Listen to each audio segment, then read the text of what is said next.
하나, 둘, 셋! 건물 3층에 있던 놀이터에서 3명의 아이들이 놀고 있었습니다. 잠시 후 한 여자아이가 쿵 차가운 시신으로 발견됐죠. 하지만 한국의 법은 이들을 감옥에 보낼 수 없었습니다. 그건 지금도 마찬가지겠죠. 두 범죄자 소녀들은 현재 우리 주변에서 함께 살고 있습니다. 안녕하세요. 국내 범죄 사건을 전하는 금요사건 파일 디바제시카입니다. 2009년 10월의 어느 밤, 서울 성동구의 한 아파트 단지는 명절 연휴의 끝자락이라 그런지 유난히 고요했습니다. 불 꺼진 창들 사이로 가로등만 조용히 켜져 있었죠. 순찰을 마치고 경비실에서 잠시 숨을 돌리려던 경비원의 귀에 순간 퍽! 둔탁한 소리가 꽂힙니다. 처음엔 자동차 바퀴가 터졌나 싶었는데 뭔가 바닥에 세게 부딪히는 소리 같았죠. 그게 아주 불길하게 느껴졌습니다. 경비원은 손전등을 챙겨 밖으로 걸어 나가는데 잠시 후 두 다리가 후덜거려서 서 있기가 힘들어졌습니다. 차마 눈 뜨고 보기 힘든 광경이 펼쳐져 있었는데요. 차가운 아스팔트 바닥에 한 여학생이 쓰러져 있습니다. 입과 머리에서 뿜어져 나온 피가 바닥을 새빨갛게 물들이고 있었죠. 경비원은 손을 떨며 얼른 119에 신고했고 몇 분 만에 구급대가 달려왔지만 14살 소녀는 이미 숨을 거둔 뒤였습니다. 경찰이 곧장 현장으로 출동했고 사건을 맡은 성동경찰서는 이 소녀가 어떻게 추락했는지 그 경위를 밝히기 위해 조사를 시작합니다. 우선 이 아파트는 주상복합 건물인데요. 3층을 기준으로 아래는 상가, 위에는 주거 공간입니다. 그리고 그 3층에는 주민들이 쓰는 놀이터가 있었어요. 정황상 아이는 이 놀이터에서 떨어진 것으로 보이죠. 그런데 문제는 도저히 여기가 실수로 떨어질 만한 구조가 아니라는 점입니다. 일단 소녀는 추락을 하면서 머리가 먼저 바닥에 부딪혔어요. 부검 결과 두개골이 부서지고 과다출혈로 숨졌는데요. 전문가에 따르면 지상에서 3층까지 약 12에서 13m 정도 높이에서는 떨어지는 동안 몸이 뒤집히지 않습니다. 즉 아이는 처음부터 머리가 아래로 향한 채 추락했다는 뜻이 되겠죠. 여기서 잠깐 생각해 볼게요. 실수로 발을 헛디뎠다면 사람은 본능적으로 발부터 떨어집니다. 근데 머리부터 떨어졌다? 남은 건 두 가지 가능성. 스스로 몸을 젖혔거나 아니면 누군가 힘으로 밀었다는 뜻이겠죠. 경찰은 후자의 무게를 싣습니다. 그렇게 판단한 데는 결정적인 이유도 있었는데요. 숨진 아이의 엉덩이에서 길게 찢어진 상처가 발견된 겁니다. 상처 주위에 피멍이 번져 있었는데 이건 죽기 전에 폭행을 당했다는 뜻이죠. 길고 가느다란 모양으로 봤을 때 회초리나 막대 같은 걸로 내리친 흔적이었습니다. 경찰은 3층으로 향합니다. 그곳 놀이터에 가보니 예상대로 수상한 물건들이 나와요. 부러진 나무 빗자루에 또 쓰다 버린 위생 장갑들이 나뒹굴고 있더라고요. 형사들은 한 번 더 이게 타살이구나 라고 강하게 의심했어요. 그런데 이 수사에 결정적인 장애물이 있습니다. 일단 죽은 피해자가 누구인지 파악이 힘들었던 거예요. 이 아이가 건물에 거주하는 애는 아닙니다. 근데 14살 미성년자라 지문이 미등록 상태였죠. 현장엔 지갑도 휴대폰도 없었어요. 신원을 알려줄 소지품이 전혀 없는 거죠. 경찰은 일단 아이의 옷과 신발을 촬영해서 변사자 수배지를 제작합니다. 분명 아이 가족은 이 어린 딸을 애타게 찾고 있으리라 생각을 한 거예요. 혹여 누군가 알아보고 연락을 주길 간절히 기다렸고요. 하지만 하루가 지나고 이틀, 3일이 지나도 도무지 연락이 없어요. 아니 누군가의 귀중한 딸인데 아니면 누군가의 친구인데 왜 아무도 아이를 찾지 않지? 이 점은 형사들에게 더 안타깝게 다가왔죠. 그렇게 추석 연휴가 끝난 10월 5일입니다. 마침내 성동경찰서에 가출 신고 한 건이 접수되는데요. 실종자는 중학교 2학년이던 14살 가명 장수진 양이었습니다. 수진이의 부모에 따르면 4일 전인 10월 1일 딸은 저녁 7시쯤 친구 전화를 받고 나갔고 그 이후 연락이 끊겼다고 해요. 그런데 왜 여태까지 연락을 안 했냐? 평소에도 말없이 며칠씩이나 친구 집에서 자고 온 일이 있기 때문에 이번에도 그런 줄로만 알았다는 거죠. 뒤늦게 애가 연락이 하도 안 되니까 이상함을 느껴서 실종신고를 한 거고요. 여기서 경찰은 앞서 추락한 아이가 장수진 양일 수 있다고 직감합니다. 같은 성동구 지역이었고 또 나이도 비슷했으니까요. 곧이어 확인차 영안실로 부모가 오는데 싸늘한 시신이 된 딸을 마주하고 오열합니다. 목 놓아 이름을 불렀지만 돌아오는 대답은 없어요. 부모가 무심했던 그 나흘 사이 딸은 의문의 죽음을 맞이한 겁니다. 한편 신원이 확인되자마자 수사가 속도를 냅니다. 수진 양은 저녁 7시에 집을 나갔다고 했어요. 그리고 경비원의 진술에 따르면 밤 9시 40분에 추락했습니다. 그 2시간 40분의 공백, 그때 수진이가 누굴 만났는지 행적이 중요해요. 유일한 실마리는 수진이를 집 밖으로 불러냈다던 그 친구의 전화 한 통인데요.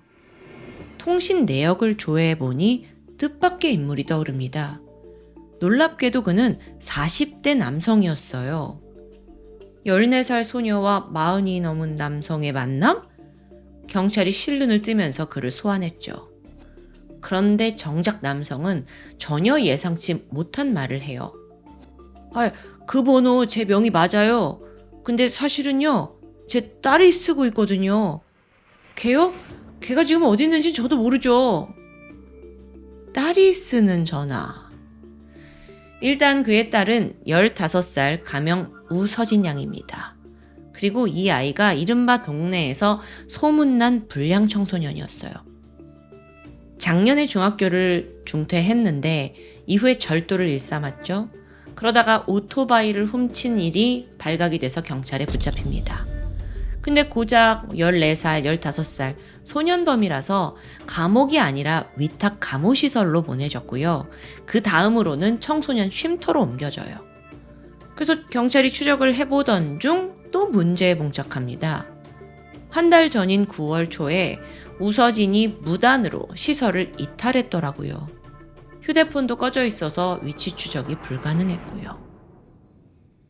일단 유력한 용의자로 우서진을 염두에 두고 경찰은 죽은 수진 양과 어떤 연결고리가 있는지 파헤치기 시작합니다. 먼저 찾아간 곳은 수진이의 학교였어요. 근데 여기서 가슴 아픈 사실을 알게 됩니다. 사건 당일인 10월 1일 수진이는 방과 후에 담임 선생님을 찾아가요. 그리고 며칠간 끙끙 혼자 앓고 있던 비밀을 하나 털어놓게 되는데요. 선생님, 제가 말할 게 있는데요. 일주일 전에요. 아는 오빠랑 오토바이를 탔거든요. 근데 그때 어린애를 쳤어요. 어떡해요? 너무 무서워요. 시간을 되돌려서 9월 20일 밤입니다. 수진이가 인터넷 채팅으로 알게 된 오빠, 그 오빠가 몰고 온 오토바이 뒷좌석에 타게 돼요. 이후 두 사람은 성수동 골목을 아주 위험하게 질주를 하는데 그러다가 식당에서 막 나오던 4살 배기 아이를 치고 만 겁니다. 두 사람은 당황했고 아무런 조치도 취하지 않고 그대로 도주한 거예요. 근데 그날 밤부터 수진이는 죄책감에 잠을 자지 못했고요. 며칠을 끙끙대다가 결국 스스로 선생님께 고백을 한 거예요. 이걸 알게 된 선생님은 수진이한테 경찰서에 가서 자수하자. 그게 가장 올바른 길이다 라고 타일렀습니다. 그래서 함께 경찰서로 가요. 14살 소녀가 양심을 지키기로 한 거죠. 그런데 바로 이 자수가 수진이를 향한 칼이 될 줄은 상상도 하지 못했습니다. 여기까지 파악하게 된 경찰은 이 뺑소니 사고와 수진 양의 죽음 사이에 연관이 있다고 느끼게 됩니다. 자, 그렇다면 화살은 당연히 함께 오토바이를 탔다던 그 오빠에게 향하게 되죠. 친구들을 탐문해 보니까 결정적인 증언을 듣게 돼요. 사실 저 그날 수진이 봤어요. 그 아파트 단지 근처에서 오빠 2명이랑 같이 있던데? 오빠 2명? 경찰이 얘네가 누군지 신원을 조회하게 되거든요. 그런데 그 순간 등골이 서늘해지는 사실이 드러납니다. 오토바이를 함께 탔다던 우군이 바로 그 앞서 전화기의 주인 딸 우서진 양과 동일 인물이었다는 거예요. 이게 성별이 다른 게 아닙니다. 알고 보니 수진이도 그리고 수진이 친구들도 우서진이 머리가 짧아요. 그 짧은 머리만 보고 다들 남자라고 생각했던 거죠. 자, 그러면 성수동에서 같이 오토바이 타다가 아이를 쳤을 때도 우서진이 함께 있었던 거예요. 경찰은 본격적으로 그녀의 뒤를 쫓는데요. 지인들을 물어서 탐문한 끝에 일산의 한 고시원에 숨어 있다는 정보를 파악합니다. 급하게 경찰이 들이닥쳤지만 이미 방을 뺀 뒤였어요. 바로 코앞에서 우서진을 놓친 건데 경찰은 그 다음 단서로 그녀를 추적합니다. 우서진의 인터넷 접속 기록을 보면 지금 도주를 하는 와중에도 PC방을 주기적으로 들락거리고 있더라고요. 경찰은 게임 회사의 협조를 구했고 마침내 일산의 한 PC방에서 실시간 접속 기록이 잡힌 걸 찾아냅니다. 즉각 그곳으로 출동을 해요. 조심스럽게 안으로 들어갔죠. 많은 청소년들이 PC방에서 게임을 즐기고 있었는데 경찰이 우선 출입구를 완전히 봉쇄해 두고 용의자의 이름을 크게 부릅니다. 서진아! 우서진! 그러자 저쪽 구석자리에서 짧은 머리를 노랗게 염색한 아이가 고개를 딱 들어요. 쟤구나. 경찰이 달려가서 체포했고 동시에 오빠라고 생각했던 그 둘 중에 나머지 1명 공범까지 검거합니다. 놀랍게도 그 아이 역시 머리가 짧았을 뿐 여자였어요. 심지어 나이는 고작 13살, 초등학교 6학년입니다. 경찰은 이 2사람을 체포하면서도 정말 얘네들이 수진이를 죽였을까? 한편으론 믿고 싶지 않은 현실이었죠. 경찰서로 끌려간 2사람은 우서진 그리고 나머지 1명은 가명 주미애 양입니다. 우서진과 주미애는 뜻밖에도 아주 순순히 범행을 자백하더라고요. 그리고 사건의 전말에 대해 입을 떼기 시작했죠. 우선 우서진과 주미애가 처음 만난 곳은 위탁감호 시설이었습니다. 야, 나 오토바이 훔치다 들어왔는데 너는? 야, 나도 오토바이 절도야. 똑같은데? 이 둘 다 비슷한 범행을 저지른 거예요. 그걸 공유하면서 금세 가까워졌고요. 얼마 후에는 함께 청소년 쉼터로 거처를 옮기는데 거길 탈출할 때도 함께였습니다. 그런데 정작 쉼터 밖에 나와보니 삶이 비참하기 짝이 없어요. PC방 전전하면서 라면으로 겨우 끼니를 때웠고요. 잘 곳이 없을 때는 아파트 계단에 쪼그려서 새우잠을 잤습니다. 그러다 생활비가 똑 떨어지면 남의 지갑을 훔쳐서 연명했고요. 사실상 이 2아이는 돌봐줄 어른도 또 돌아갈 집도 없던 아이예요. 그렇게 거리를 떠돌았던 거죠. 그러던 어느 날 온라인 채팅에서 수진 양을 만나게 됩니다. 이때 야, 내가 오토바이가 있는데 태워줄게. 그 훔친 오토바이 가지고 라이드 시켜준다고 나갔다가 성수동에서 뺑소니 사고를 낸 거예요. 이후에 우서진은 입단속만 잘하면 이 사고가 영영 묻힐 거라고 생각했습니다. 그런데 10월 1일 날 수진이가 문자 한 통을 보내요. 그러면서 모든 게 뒤바뀌었죠. 오빠, 나 경찰서 다녀왔어. 뺑소니 사건 자백했어. 이제 곧 오빠도 부를 거야. 그 문자를 읽는 순간 우서진의 머릿속이 새하얘졌어요. 이미 시설까지 탈주했는데 여기에 무면허 뺑소니까지 들키면 이번엔 소년원행이 뻔했거든요. 이 공포가 쉽사리 잦아들지 않았고요. 급기야 극도의 분노로 바뀝니다. 장수진 너 인연. 우서진은 이 모든 게 수진이 때문이고 얘가 감히 나를 배신하고 궁지로 몰았다는 걸 참을 수 없었어요. 그러니까 이렇게 생각한 거죠. 운전 내가 했으니까 너는 자수하고 그냥 빠져나가겠다. 그럴 수 없지. 우서진은 복수를 다짐합니다. 그리고 옆에 있던 주미애까지 계획에 끌어들여요. 두 사람은 빠르게 준비에 들어갔어요. 지문을 남기지 않으려고 동네 슈퍼에서 위생 장갑을 샀고요. 주변을 돌면서 가장 인적이 드문 장소를 물색했는데 거기가 바로 성동구 주상복합 건물 3층에 있던 놀이터예요. 저녁 7시가 되었습니다. 야, 수진아, 잠깐 만나서 이야기 좀 하자. 수진이는 앞으로 닥칠 일 전혀 예상하지 못한 채 별다른 의심 없이 그곳으로 향했죠. 그렇게 만났는데 우서진은 수진이를 보자마자 아주 위협적으로 야, 너 왜 경찰서 갔어? 화를 내면서 밀어붙여요. 그리고는 자기를 배신했으니까 네가 벌을 받아야 한다면서 바닥에 엎드리라고 명령합니다. 그러더니 그 놀이터에 있던 빗자루를 들어서 수진 양이 엉덩이를 내리쳤죠. 이 가격에 살이 터지고 피가 흘렀어요. 그 수진이가 잘못했다 애원을 했지만 우서진은 빗자루가 부러질 때까지 공격을 멈추지 않았습니다. 근데 고통이 이게 끝이 아니에요. 수진이 속옷을 벗기더니 위생 장갑을 낀 채 유사 성폭행을 저지릅니다. 15살 애가 어떻게 이런 짓을 저지르죠? 이건 사실 수진이한테 극한의 수치심을 주려는 잔인한 어떤 의도예요. 근데 이걸로도 성에 차지 않았나 봐요. 우서진이 마지막으로 수진이한테 놀이터 난간에 앉으라고 명령합니다. 그리고 주미애와 함께 양옆에 나란히 서더니 하나, 둘, 셋! 구령과 동시에 수진이를 난간 밖으로 밀어버렸습니다. 쿵 하는 소리와 함께 건물 밑으로 수진이가 떨어졌고요. 머리부터 추락하면서 두개골이 손상됐고 과다출혈로 그 자리에서 숨을 거두고 만 거죠. 이후 우서진과 주미애는 어둠 속으로 달아났습니다. 여기까지 진술을 마친 우서진이 형사에게 아주 황당한 말을 내뱉었어요. 저희가 민 건 맞는데요. 죽을 줄은 몰랐어요. 이건 무슨 순진한 고백이 아니라 그냥 아주 영악하게 머리 쓰는 책임 회피로 들리죠. 이미 자기들이 자백한 내용 안에는요. 폭행, 성추행, 살인까지 있습니다. 자, 그런데 여러분. 머릿속에 지금 맴돌고 있는 그 사실. 얘네들 고작 15살, 13살입니다. 과연 법은 어떤 판결을 내렸을까요? 우선 주범 우서진은 만 15살, 범죄 소년으로 분류됩니다.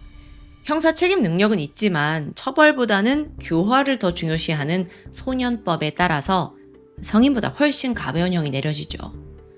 살인사건 외에 뺑소니까지 모두 합쳐도 그녀에게 내려진 건 고작 장기 6년에 단기 4년이었습니다. 공범 주미애 양은 더했어요. 만 13살, 촉법 소년이라 형사처벌 자체가 불가능합니다. 사람을 밀어 죽이는데 가담했지만 내려진 처분은 소년 분류 심사원 인계가 전부였어요. 그러니까 전과 한 줄조차 남지 않는 거죠. 여러분, 오늘 사건은 2009년에 발생했습니다. 어느덧 17년이 지났는데요. 두 사람은 이미 성인이 돼서 우리 사회로 돌아왔겠죠. 가명, 주미애 양은 애초에 아무데도 가지 않았을 겁니다. 어쩌면 지금 이 순간 그들은 우리 곁 어딘가에서 아무 일 없었다는 듯 평범하게 살아가고 있을지 모르죠. 어쩌면 그러면 다행이다라는 생각이 듭니다. 하지만 딸 수진 양을 잃은 부모 마음은 어땠을까요? 2명이 내 딸을 죽였는데 한 명은 솜방망이, 다른 한 명은 아무런 죗값을 묻지 않았을 때 부모의 억울함은 쉽게 표현조차 되지 않을 겁니다. 그런데요, 여러분, 이 사건은 꼭 지적해야 될 또 다른 문제가 있습니다. 뭐가 옳고 그른지 그 어린애들을 가르치고 훈계할 부모는 그 당시 어디서 뭘 하고 있던 걸까요? 수진 양의 부모는 애가 사라지고 나흘이 지나서야 가출 신고를 했어요. 뿐만 아니라요, 우서진과 주미애 양의 부모는 재판이 끝날 때까지 모습을 드러내지 않았다고 전해집니다. 사실상 이들이 앞서 감호시설에 보내졌을 때도 또 무단 이탈했을 때조차 아무도 막지 못했고 소식도 알지 못했어요. 어쩌면 방치된 거죠. 그런데 이런 불우한 환경이 결코 범죄의 면죄부가 될 수는 없습니다.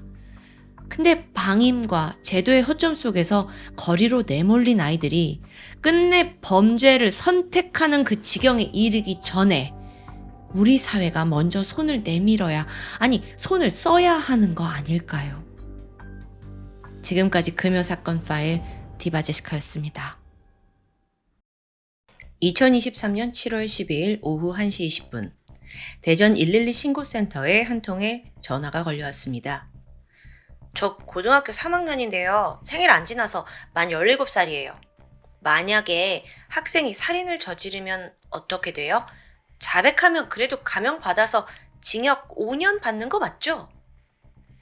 상당히 앳된 여성의 목소리였습니다. 게다가 장난 전화라기엔 긴장한 듯 목소리에 떨림도 느껴졌고요. 신고센터에선 심상치 않다는 걸 감지했고 위치를 파악하기 위해 차분히 질문을 건넵니다. 신고자님, 저희가 현장 상황을 직접 확인해야 알 수 있거든요. 혹시 어디에 계신가요? 순간 수화기 넘어 헉! 겁먹은 듯한 외침이 들렸습니다. 그리고는 장난 전화다. 제발 오지 말라. 라는 말과 함께 전화가 끊겨졌죠. 경찰은 즉각 핸드폰 GPS를 통해 발신지를 확인했고요.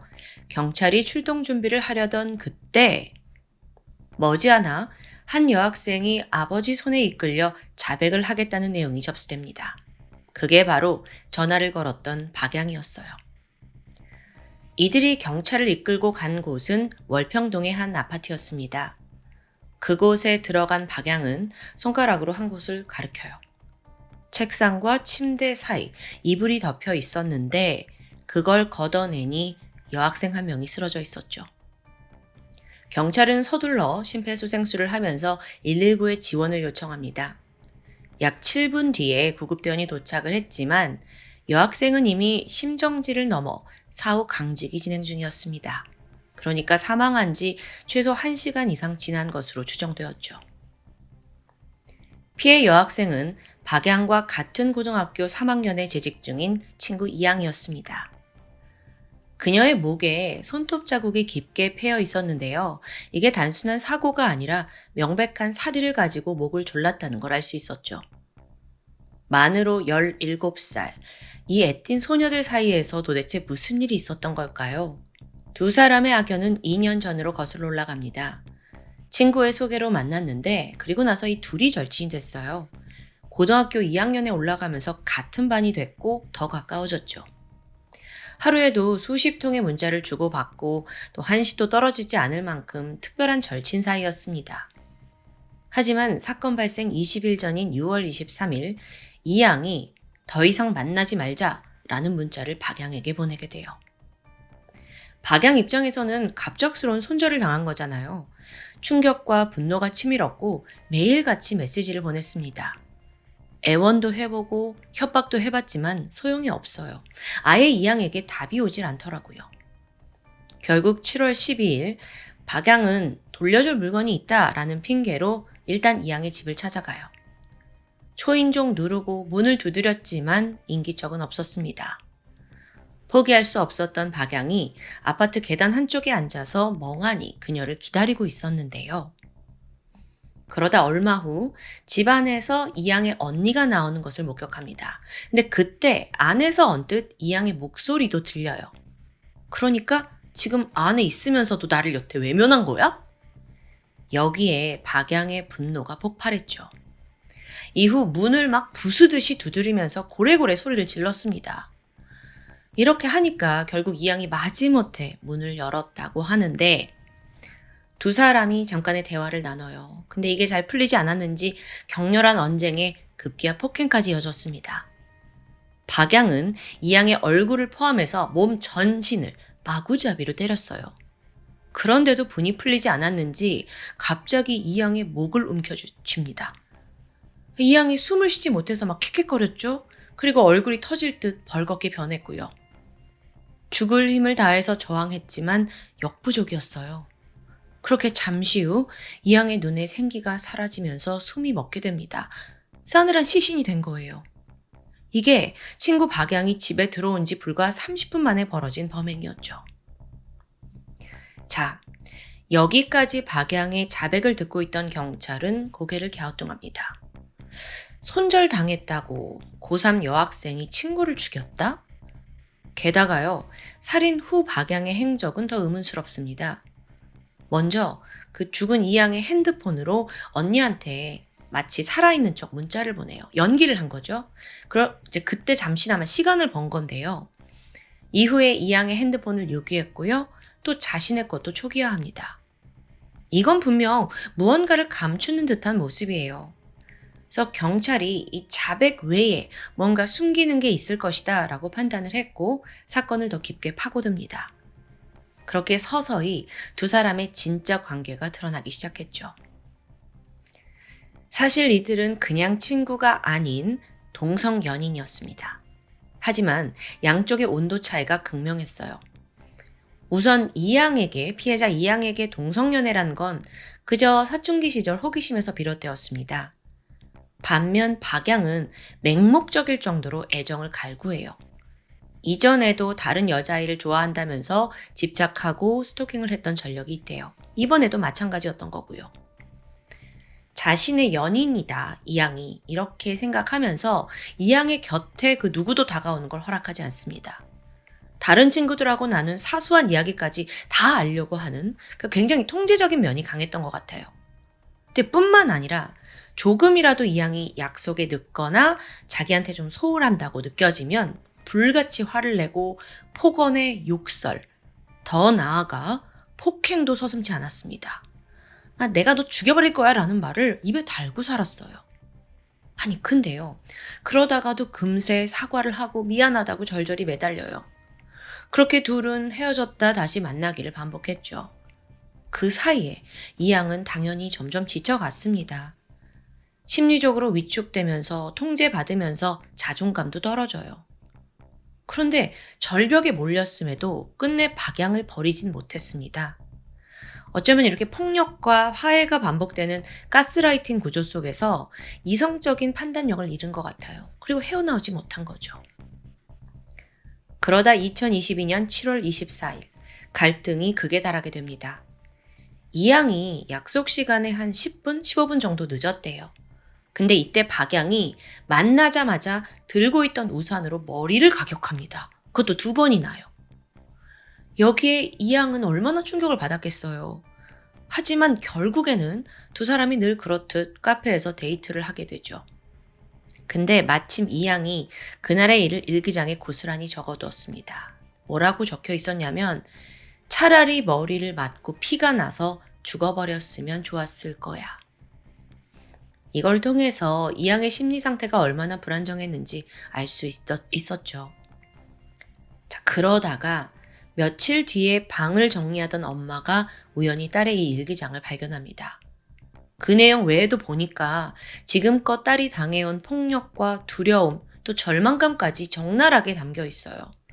엄마 너무도 충격에 빠졌고 하루빨리 박양을 딸에게서 떼어놓아야 했습니다. 그래서 8월 2일 날 바로 학교폭력 사건으로 공식 접수를 하게 돼요. 자, 지금 학폭이 접수된 거예요. 그런데 박양은 뻔뻔한 태도를 보였습니다. 오히려 이양의 엄마한테 협박성 메시지를 보내더라고요. 여기서 더 하시면 선 넘으시는 겁니다. 저는 잃을 거 하나도 없고요. 그쪽이 지금 너무 어리석은 짓이에요. 더 이상 하시면 명예훼손죄로 고소할게요. 박양은요, 모든 걸 이양 탓으로 돌렸어요. 그 폭행을 자기가 한 것도 이양이 자기가 정신 차리고 싶다고 폭행을 해달라고 부탁한 거래요. 완전 궤변이죠. 결국 학교는 자체 조사를 한 끝에 8월 25일 처분을 내립니다. 일단 이양의 부모 요청에 따라 반이 분리되었고요. 박양에게는 1호 서면 사과 처분이 내려져요. 자, 1호 서면 사과 처분. 이건 지금 듣기만 해도 경미한 것 같다는 느낌이 들죠? 네, 맞아요. 그러니까 피해 학생한테 사과 편지 혹은 반성문을 전달하는 조치입니다. 실제로도 이게 이걸로 과연 재발 방지를 할 수 있느냐, 효과가 미미하다라는 비판이 많습니다. 근데 학교에서는 반도 분리시켰고 우리가 해줄 책임은 다 했다라는 입장이었어요. 그렇게 둘은 다른 반으로 분리가 됐죠? 근데 이동 수업을 할 때나 또 평소에 왔다 갔다 할 때 여전히 복도에서 마주칩니다. 그때마다 피해자 이양은 두려움과 공포를 느꼈어요. 그래서 학교에 가기 싫다고 거부를 했고 가족들도 애를 달래고 또 같이 여행도 가면서 안정감을 주려고 노력합니다. 그러던 2023년 3월 10일 박양에게서 다시 연락이 왔습니다. 대뜸 야, 너 학폭위원회에 나 왜 신고했어? 근데 이걸 들은 이양이 당황하잖아요. 그래서 내가 그런 게 아니라 사실 엄마가 일기장을 보고 신고했다. 나는 관여되지 않았다. 라고 말하게 돼요. 이걸 들은 박양이 순간 안도합니다. 뭐야? 그럼 네가 나 싫어서 그런 게 아니잖아. 그러면서 박양이 또다시 우리 다시 만나보자 애원을 했고 결국 둘이 다시 만나기로 해요. 그게 파국의 시작이었죠. 이후의 상황은 전보다 더 심각해졌습니다. 박양이 집착의 수위가요. 완전 도를 넘고요. 연락이 조금만 늦게 오면 죽여버려. 네가 자꾸 나를 세게 만든다. 이 멍청한 애야. 도움도 안 되는 병신 폭언을 쏟아내는 거예요. 이걸 들은 이양은 점점 더 위축되더니 그저 그냥 내가 너 화나게 해서 미안해. 연락 못해서 미안해. 기분 상하게 해서 미안해. 심지어 내가 병신이라 미안해. 이런 말까지 나옵니다. 맹목적인 자책 또 사과 속에서 아이는 점점 자신을 잃어가요. 사실 친한 친구들조차 쟤네 둘이 좀 불안한데 관계를 걱정했어요. 그리고 박양 제가 언젠가 널 해칠 것 같다 라면서 이양한테 가까이 가지 말라고 만류를 했고요. 하지만 결국 이양은 그 굴레에서 벗어나지 못했습니다. 추가적으로 박양과의 메신저에는 이양이 앞으로 지켜야 할 규칙이 마치 계약서처럼 적혀 있었습니다. 그 내용을 좀 살펴보면 대답 빨리 잘하기, 연락 빨리 보기, 감정대로 굴지 않기, 전화 잘 받기, 아침에 일어나서 또 자기 전에 꼭 연락하기. 그런데 박양에게 이양은 감정 쓰레기통이었어요. 게다가 조금만 반항해도 어김없이 주먹이 날아왔고요. 아니 고3 동성 연인 간에 무슨 폭행이야. 전 이것조차 이해가 안 돼요. 심지어 돈을 뜯어냈고 값비싼 선물을 요구합니다. 그래서 이양이 협박을 견디다 못해 가족 몰래 돈 벌려고 알바까지 했대요. 너무 버티기 힘들었겠죠. 그래서 2023년 6월 23일에 이양이 마침내 우리 다시는 보지 말자, 만나지 말자 라는 문자를 보냈고 단호하게 연락을 끊어낸 거예요. 자, 여기까지는 이해가 되실 거예요. 그런데 여기서부터 박양은 완전히 광기 어린 집착을 시작합니다. 죽여버리겠다 협박도 막 했는데 어라? 이양에게서 답장이 없습니다. 전화도 받질 않고요. 예전과 좀 다른 모습인 거예요. 7월 6일 날에는 수백 통의 전화를 건 끝에 간신히 전화가 연결돼요. 근데 여기서 박양이 몸을 낮추더니 애원하고 다시 만나자고 설득합니다. 근데 이양이 그러기 싫다 거절을 하자 박양이 돌연 내가 널 죽이고 나도 죽어버릴 거다. 집착과 분노를 막 한데 모아서 폭발시키는 거죠. 그러다 7월 11일 박양이 우연히 학교에서 이양을 마주쳤습니다. 반갑게 인사를 해요. 아무 일도 없었다는 듯이. 잘 지냈어? 그런데 이날 충격적인 이야기가 돌아왔죠. 이양에게 새로운 남자친구가 생겼다는 겁니다. 배신감이 치밀었고 그날 밤 박양은 내가 너한테 마지막으로 돌려줄 게 있어. 내일 갈게. 라는 문자를 보낸 거예요. 물론 여기에 속내는 따로 있었습니다. 단둘이 만나서 남자친구와 헤어지고 나한테 돌아와라 라는 최후 통첩을 할 거고 만약 거부한다면 죽여버릴 생각이었습니다. 7월 12일 아침 10시 43분 이양의 아파트에 도착해요. 영상 초반에 말씀드렸듯이 계단에서 기다리고 있다가 거의 반강제로 집 안으로 들어갔어요. 네가 어디서 나 말고 남자친구를 만나? 당장 헤어져! 소리쳤지만 이양도 단호하게 집에서 나가라 라고 합니다. 순간 박양은 그녀의 목을 힘껏 졸랐습니다. 이양이 버둥거렸지만 역부족이었어요. 범행 직후 박양은 스스로 목숨을 끊을까 생각도 했대요. 근데 막상 죽음을 앞두고는 겁이 난 거예요. 그래서 대신 증거를 없애기로 합니다. 그 피해자 언니한테 문자 보내두고 유심을 빼서 지하 차도에 던졌죠. 아이패드도 다 초기화시키려고 했지만 미처 비밀번호를 풀지 못합니다. 그리고 나서 죽은 이양을 그대로 둔 채 아파트를 빠져나와 유유히 걸어요. 동시에 휴대폰으로 미성년자 살인, 형량 검색하고요. 112에 전화를 걸었던 거예요. 하지만 그것도 추적당할 게 무서워서 황급히 전화를 끊었죠. 그리고 나서 어떻게 할까 하다가 아버지에게 전화를 걸게 됩니다. 아버지가 강하게 설득을 하면서 자수를 하긴 했는데요. 뉘우침은 없었던 것 같아요. 체포된 후 부모님한테 자기 SNS 계정을 비활성화해달라고 부탁을 하고 또 그 아이패드를 숨겨서 증거를 지워달라고 발악을 합니다. 하지만 끝내 경찰이 모든 걸 확보해서 그 아이패드, 박양의 아이패드를 복원하게 되는데 거기에는 두 사람이 지난 4개월 동안 주고받은 1,700건의 메시지가 고스란히 남겨져 있었습니다. 박양의 집착과 폭력, 가스라이팅을 정확하게 보여주고 있는 증거였죠. 작년인 2024년 1월 1심 재판이 열렸습니다. 사건 당시 박양은 만 17세예요.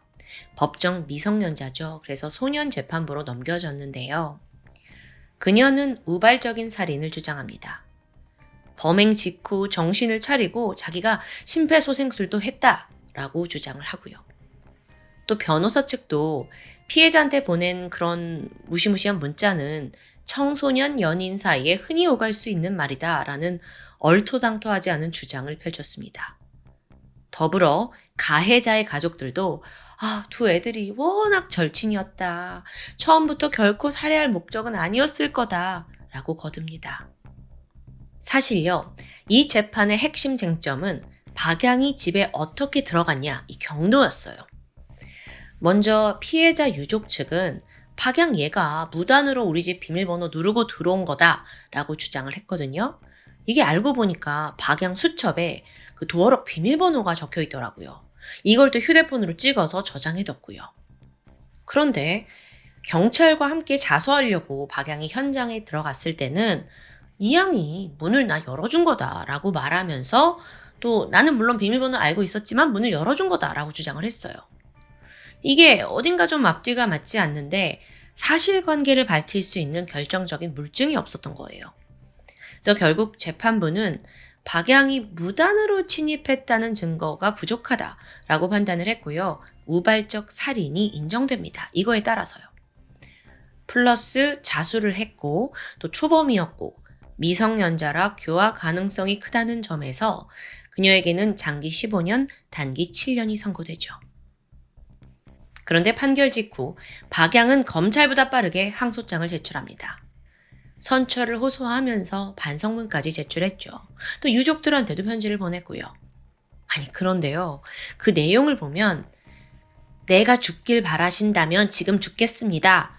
이런 반협박성 문구가 들어있어요. 이것도 그냥 본인 형량을 줄이려는 얄팍한 술수 같죠. 2024년 6월에 항소심이 열렸는데 박양은 여전히 우발적인 범행이라면서 반성하는 태도를 보이진 않았던 것 같아요. 오히려 반성하는 태도를 토대로 그저 감형만 기대하는 거죠. 여기서 2심 재판부가 어떤 판결을 내렸냐? 이게 원심과 달랐습니다. 자, 범행 전에 수차례 피해자한테 죽이겠다고 협박을 했어요. 이거 중요하잖아요. 그래서 이건 살인의 고의성이 명백하다라고 판단을 했고요. 그러면 우발성 살인이 성립되지 않아요. 원심을 파기하고 박양에게 징역 15년을 선고했죠. 자, 징역 15년. 이게 유족에겐 만족스러운 결과일지 모르겠습니다. 그녀가 이제 17살이었으니까 만기 출소를 하게 된다면 30대 나이에 다시 사회로 돌아오겠죠. 참고로 1심 재판 당시 가해자 박양의 가족들이 유족에게 7천만 원을 전달했습니다. 하지만 유족은 이걸 수령을 거부했어요. 돈으로 자식을 잃은 부모의 마음을 달랠 수 없는 거죠. 가족들은 딸을 죽인 범인 박양을 미워하는 동시에 또 자책했습니다. 학교 폭력이 벌어지고 있다는 걸 알았을 때 더 단호히 대응했다면 딸을 지킬 수 있을 거라며 후회하는 거예요. 피해자 이양은 박양을 만나기 전 누구보다 밝고 쾌활한 아이였습니다. 박양을 만나고 난 후 일상이 무너졌고 자존감이 떨어졌지만 그래도 사망 며칠 전 엄마에게 이제 걱정하지 말라, 나는 괜찮아질 거다라며 웃어 보였다고 해요. 하지만 끝내 어둠의 소나기에서 벗어나지 못했습니다. 전 여기서 박양의 범행은 당연하지만 학교가, 사회가 그녀를 지켜주지 못했다는 점이 너무 안타깝게 느껴집니다. 지금까지 금요사건 파일 디바제시카였습니다.